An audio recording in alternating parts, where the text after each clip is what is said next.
Hello and welcome to CrossTalk, where all things are considered. I'm Peter Lavelle.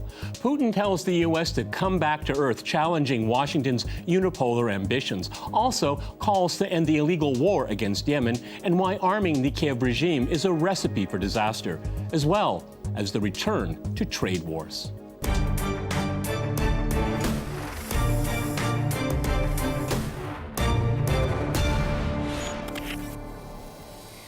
Cross-talking some real news. I'm joined by my guest, Mark Sloboda. He's an international affairs and security analyst. And we have Dmitry Babich. He is a political analyst with Sputnik International. All right, gentlemen, crosstalk rules in effect. That means you can jump in anytime you want, and I always appreciate it. First of all, we have to go to Putin's speech on Russia returning to nuclear parity with the United States, and we have to comment about the erosion of arms control regimes that are very important here. Mark, in looking at the major cable stations and the broadsheets, they don't give much of a background why the speech was given and its significance. Go. Okay, well, there's two speeches. The first part of the speech was a domestic State of the Union speech saying, this is what I've accomplished in my years in office so far. This is what we haven't accomplished. This is where we want to go. This is our obstacles, and this is how we think we can get there. And it was a very good, the majority of the speech, it was a 2-hour speech. The majority of it was devoted to domestic matters, lots of facts and figures. He's clearly on top of his game, knows his economy inside out, knows where he wants to take it, focus on increasing GDP per capita and also science, technology, education spending. The other part of the speech was a reply to the U.S.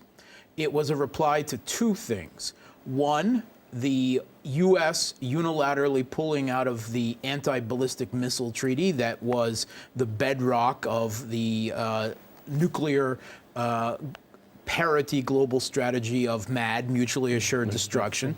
And the other one was, that pullout was under the George W. Bush administration back in 2001. Russia yelled about it at the time and said the measures they would take, and they've now announced them. The other thing was a direct response to Trump's new nuclear posture review, right, which came out a few weeks ago. We've talked about it on the show. It has almost been ignored in the Western press. Very, very slight amount of news, certainly nothing on the talk shows. And Russia's extremely alarmed by it. And they made clear how alarmed they are by it. And they made clear, reiterating their strategy. And I would say replying in kind to the U.S. to the aggressive. Well, of course, it's spun completely differently. Yes. That Russia is aggressive on the international stage here. But Mark is absolutely right. If we look at the larger picture here, we had parity was out of sync. That was the entire purpose of these nuclear armaments agreements, to keep a sense of balance, to make sure there was mass assured destruction where you wouldn't attack another country on a first strike. Now, what the Russians have done with this speech and with the introduction of these weapons is to bring that balance back into place. Absolutely. And I agree with Mark that Putin's speech was a response to that nuclear posture report in the United States. And I would like to point your attention to the fact that originally he was supposed to speak in December. He postponed the speech until now. Why?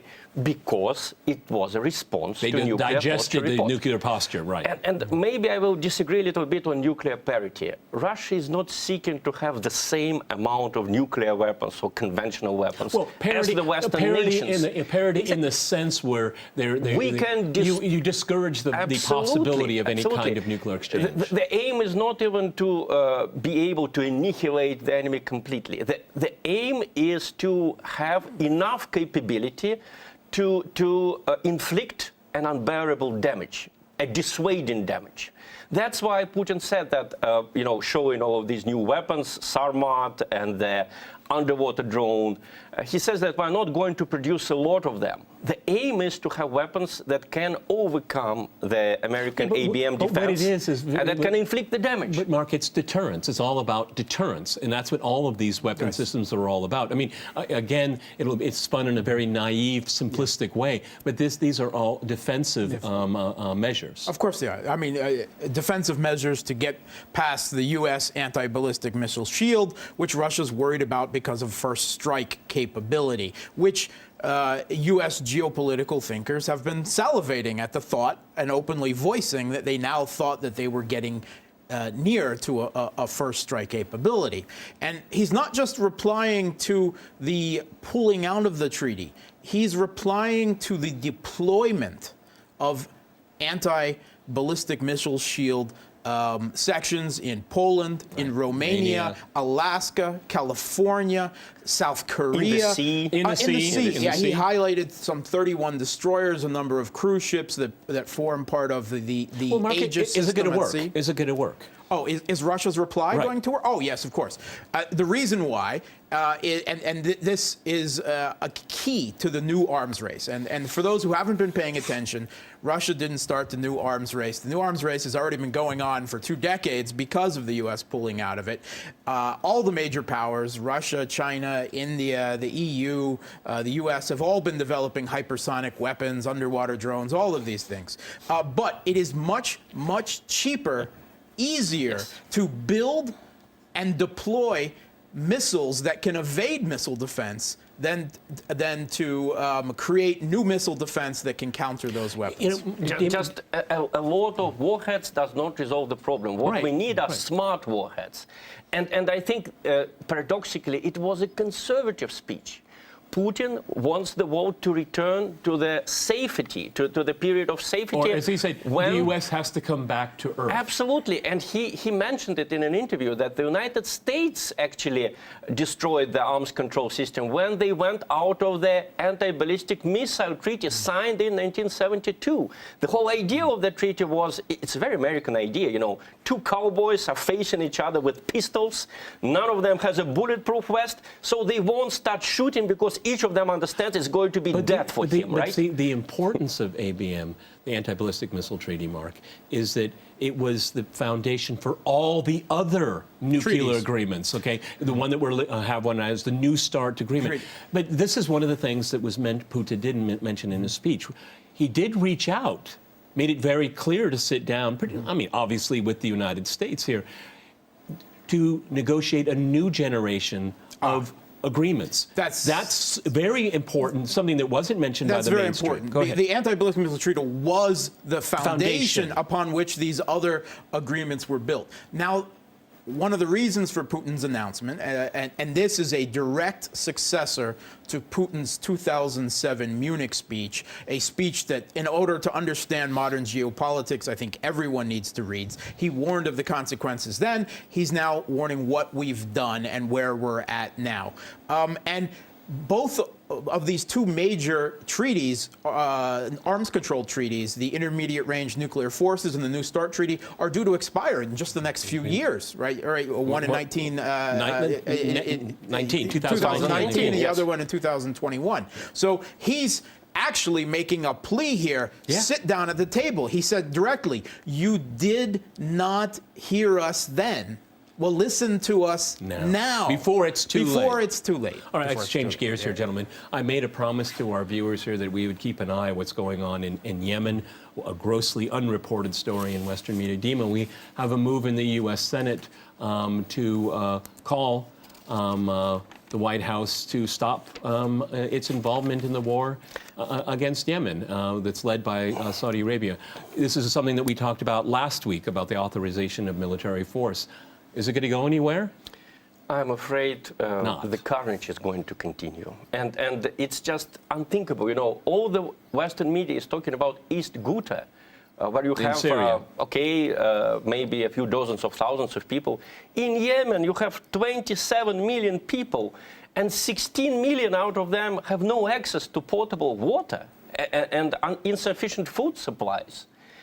And they've been bombed by the most sophisticated U.S.-produced weapons. We have to talk about a very systematic blockade here. The blockade continues since November 2017. It has not been lifted. Which the U.S. has participated in. Absolutely. Where does this come from? Is this a red herring here that suddenly Congress is waking up to its responsibilities about the authorization of use of force? Essentially, they have the right to declare war. Where does this come from? No. I'm afraid this is a partisan shot across the bow.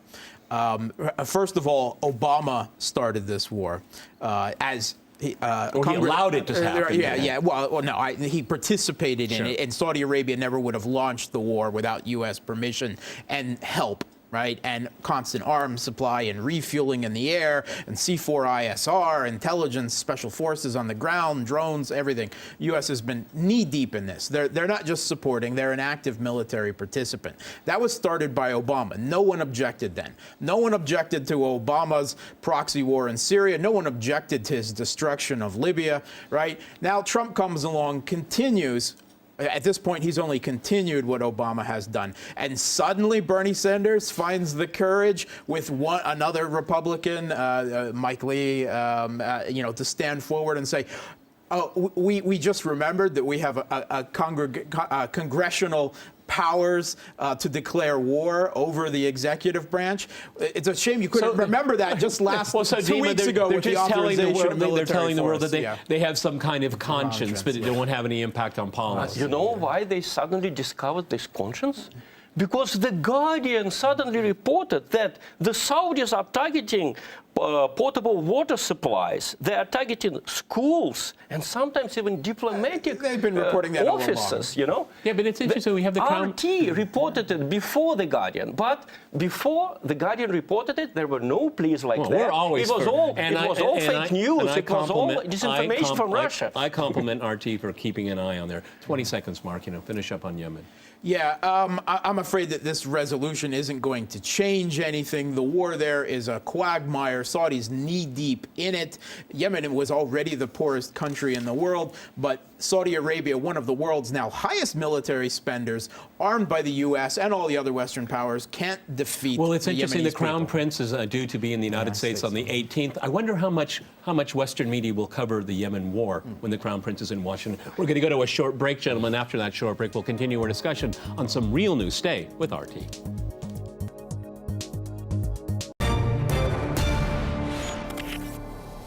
Welcome back to CrossTalk, where all things are considered. I'm Peter LaBelle. To remind you, we're discussing some real news.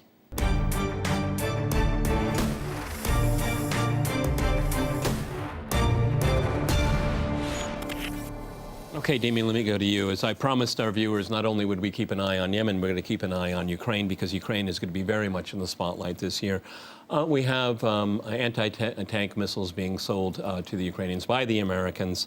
Obviously, this is sending a message, a number of messages. U.S. support of the regime in Kiev, because Poroshenko is in shaky ground right now. The issues in the Donbass obviously have not been resolved. We know that legislation has been passed by the Ukrainian parliament that has essentially made null and void the entire Minsk process, which is not mentioned at all in Western media. And the rights of the Russian language in Ukraine, something the West protested against in March 2014. We also see that, that Russia is going to be steadfast in its position. It will not allow the people of the Donbass to be overrun by military forces. So the Ukrainian military is gearing up. Go ahead. There were several outrageous events that happened this week around Ukraine. You're right. The American Javelin anti-tank missiles have been supplied to Ukraine when Poroshenko's police razed to the ground the protest camping near the Ukrainian parliament. 100 people were arrested, more than in November 2013 when Yanukovych disbanded, basically swept out the first Maidan. But at the time, Yanukovych got threats of sanctions. Now Poroshenko is getting anti-tank missiles for that. You have to be almost a specialist in Eastern European affairs in Ukraine even to know what you just said, Dima, because it gets no coverage whatsoever. Absolutely. But there are also a few other facts that I just wanted to mention.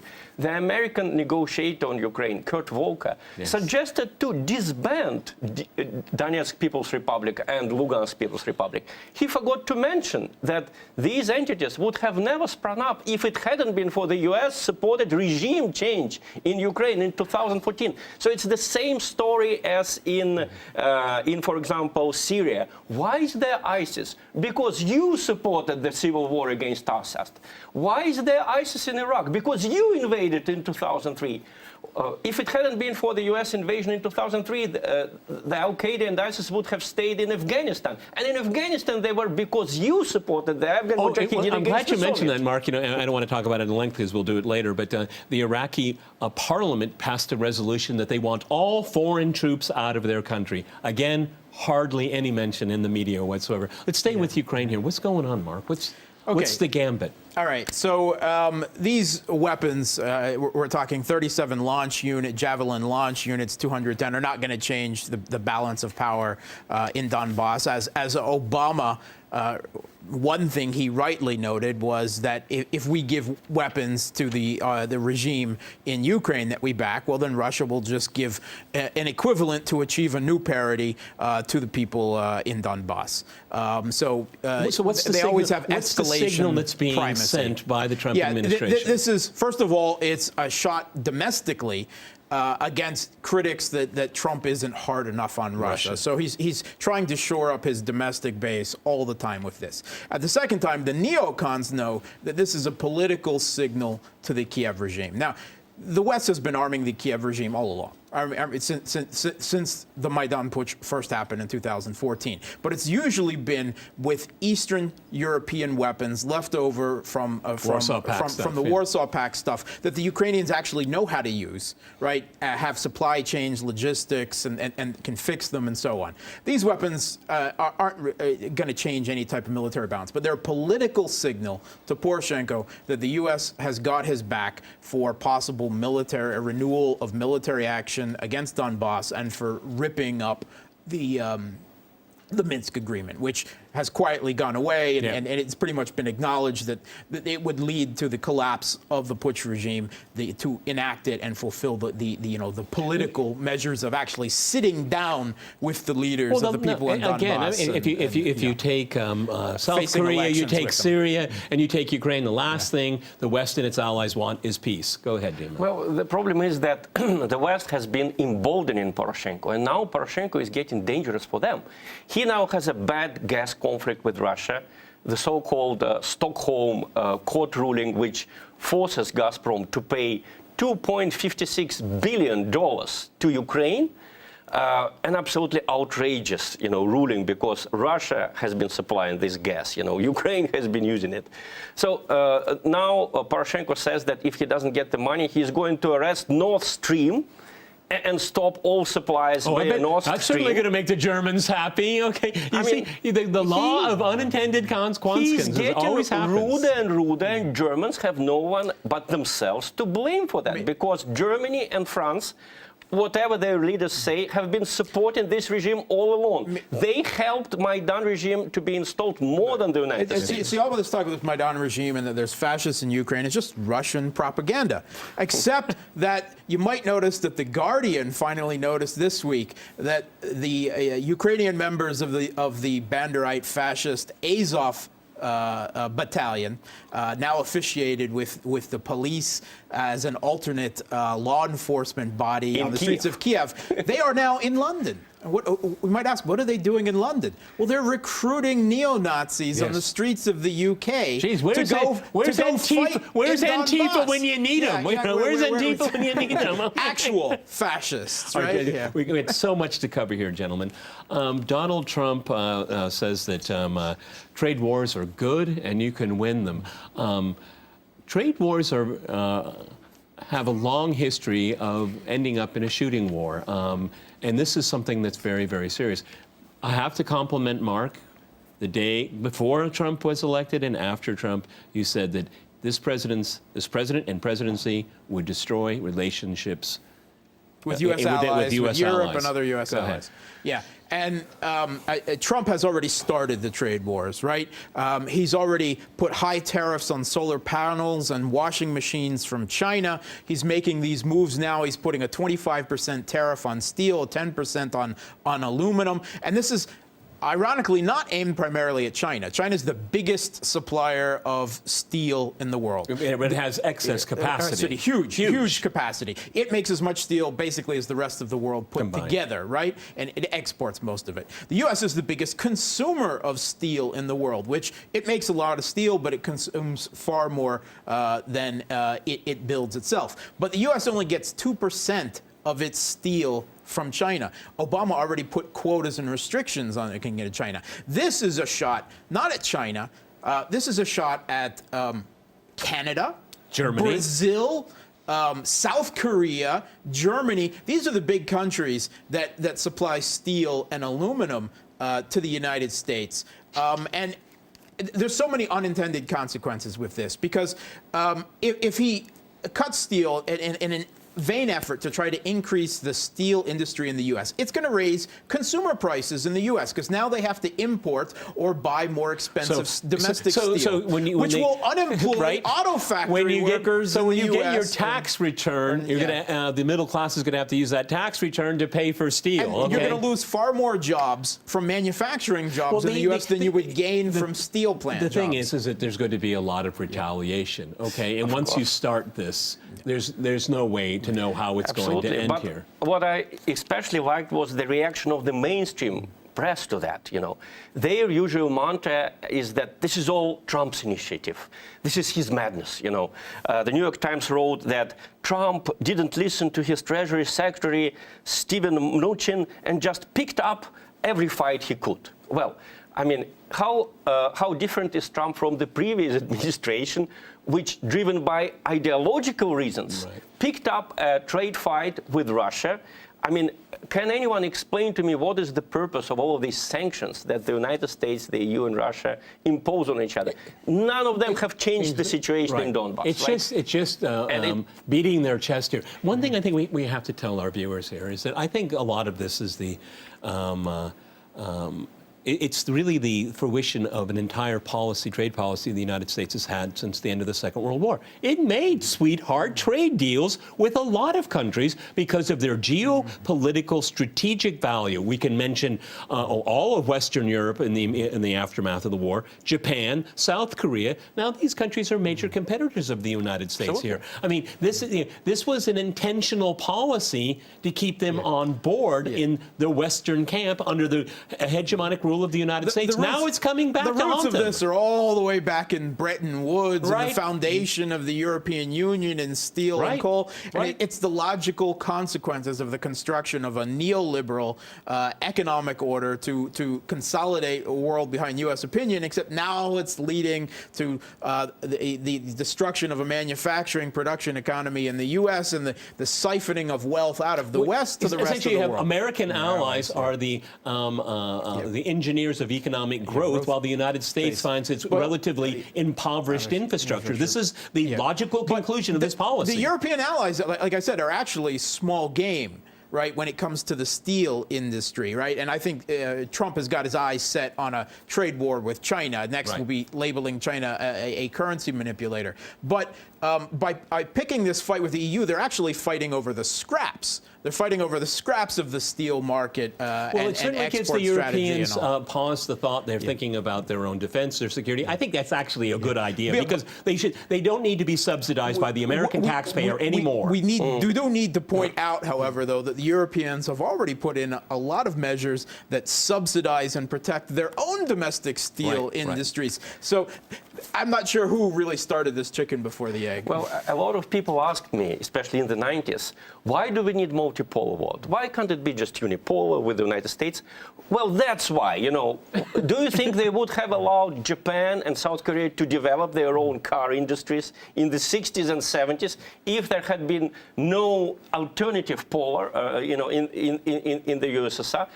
No way, because they would say this is our copyright, you are copying our car models. The same thing with Europe. Europe was allowed to become rich in the 40s, in the 50s, because the United States needed. Because they were very, very poor. We have to remember, at the end of the Second World War, the United States was 50% of global GDP. Now it's less than 20. People were dying of hunger in the places like Italy. All right, on this point, gentlemen, this segment ends. Many thanks to my guests here in Moscow. This is the end of our broadcast segment. Stay with us for the extended version on our YouTube channel. See you next time, and remember, CrossTalk rules.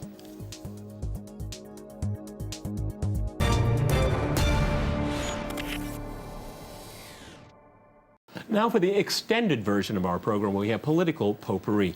One of the things I think is very interesting, we didn't get to talk in the broadcast segment, is the leader of China, Mr. Xi. He's been allowed to essentially stay in power forever, and that really was a very interesting. Oh, you know what the reaction was. He's pulling a Putin. Okay, that was the first thing here. No. Why should anyone care other than the Chinese people about how they elect their leaders or how their leaders are in power? Why should it be important to anyone else except for the people of China? Well, first of all, it shouldn't be important to anyone else. And I think, first of all, we have to stress that that's not what happened. He has not been given dictator for life or anything like this. There are actually 3 positions that consolidate power in China that have, since Deng Xiaoping, been held by one person generally at a time. They are the president, which is a symbolic position that allows him to talk on an equal level with other world leaders. There's the general secretary of the Central Committee of the Communist Power, which has the most domestic power, and there's the chairmanship of the party's military commission. These are the 3, and Xi Jinping holds all 3 of these positions right now. The first 2 of them already had no time limit, right? He's just all that's being done by lifting this symbolic 2 consecutive terms on the presidency is equating him with the other 3. He's not a dictator for life. What the real problem that the West has, this is why they're so upset about it, and they shouldn't be. The American people should not be worried about who the leader of China is, but they don't like Xi Jinping because of his geopolitical stance. He's a little too hard for them. He's a little too close to Putin. He's a little too in bed on restricting U.S. activity around the world. That's why the outrage over this. Well, no, I'll tell you what that's part of it. But never mind that Merkel's. When the Americans allowed them into the WTO, the World Trade Organization, and they were supposed to go down the path of democratization, westernization, and they'll become just like us, which was an erroneous assumption from the very beginning. Sounds like the Beatles. We gave her everything. Well, in reality, they didn't give China anything. China earned everything itself, let's face it. And Mr. Xi had a good point about considering South China Sea what it is, South China Sea, and not the base for American Fifth Fleet or whatever, right? But please note the very simplistic reaction from the CNN. Oh, we overheard Trump saying he is now president for life and he's great. Maybe we'll give it a shot someday. Trump is going to be the other general secretary of the American Communist Party ruling the United States. David, you know what's wrong with liberal corporate media? They don't have a sense of humor. Well, not only do they not have a sense of humor, you can't even joke now. You can't even joke. Not only do they have no sense of humor, they have no sense of their own hypocrisy.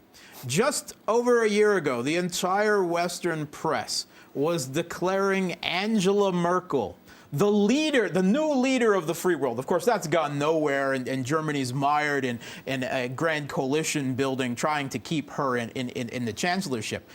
Angela Merkel has held power in Germany since 2005, right? You never hear anyone complaining about how long Angela Merkel's been in office. The only thing you fear is the fear that she might go away, right? No one calls her dictator for life or anything like that. Oh, but Putin and Xi Jinping have been in office for a while, right? The hypocrisy is boundless. One standard for the new leader of the free world, and the other one for countries we don't like. Well, I would like to point to our readers, our viewers, to explain to them that there was a gap in Putin's staying power. It's all been done constitutionally. There was no gap in Merkel's staying power. So that's why she actually stayed longer than him.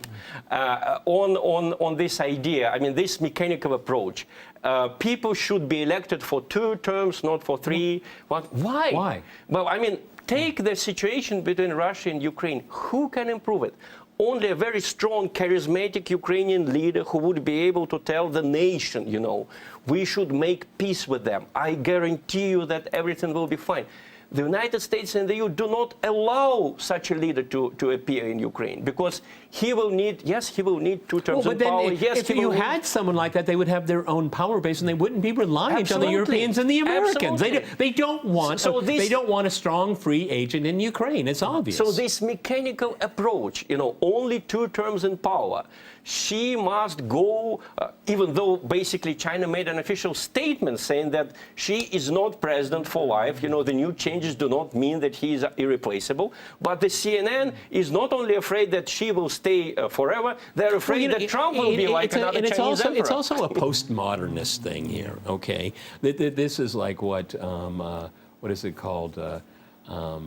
Toxic masculinity. Look, Vladimir Putin is his presentation is very traditional, a strong individual, strong man, and she is also the same thing. And he's here. also right. relatively social conservative. Right, social conservative. Also, but in the postmodernists, these ideologically driven, triggered people don't like that kind of presentation I think in there's a leader in the also world. a geopolitical angle to it.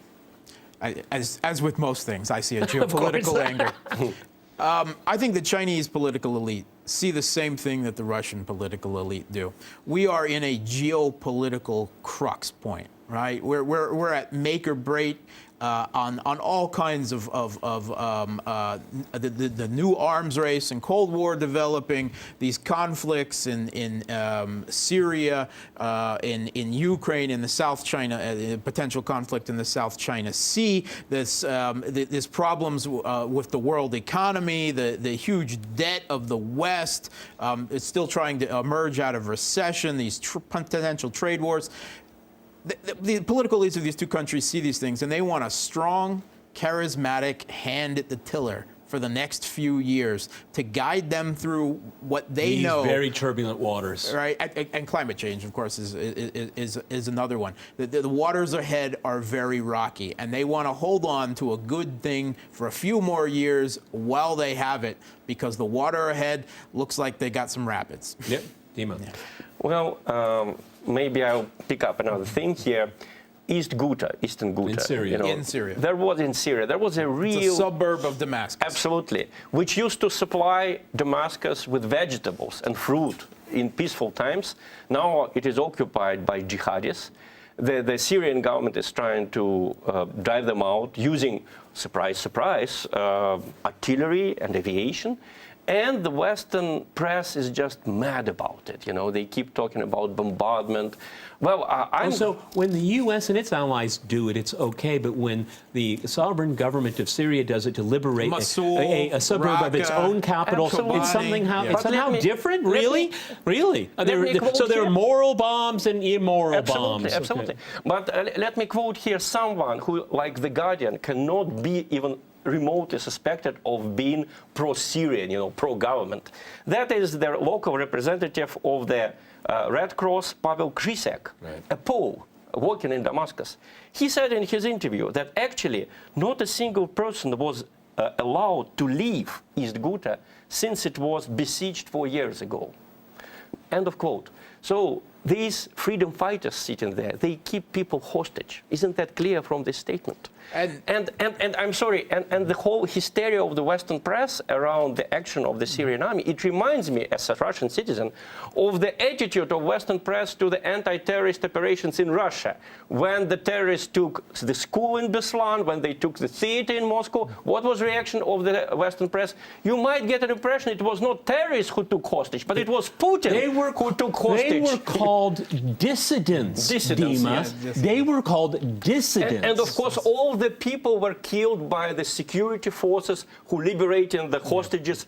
Surprise, surprise, fired some fire weapons. And it's no surprise that a few of those very same North Caucasian, Chechen jihadists and others are fighting in Syria on the side of the ended rebels. up in Boston. Right. Let's be Moderate clear. rebels. Let's be clear of who these rebels were. When we say they're jihadists, terrorists, it's not rhetorical. It is literally HTS, al-Nusra, al-Qaeda, whatever you want to call them, recognized by the U.S.'s government as al-Qaeda. It's a Har al-Sham, which is an al-Qaeda splinter group, radical Salafist jihadist sponsored by Saudi Arabia. It is Jaish al-Islam, which is also a Salafist radical group sponsored by Saudi Arabia. And we throw in one Islamist group allied with them, supported by the U.S. Quick question.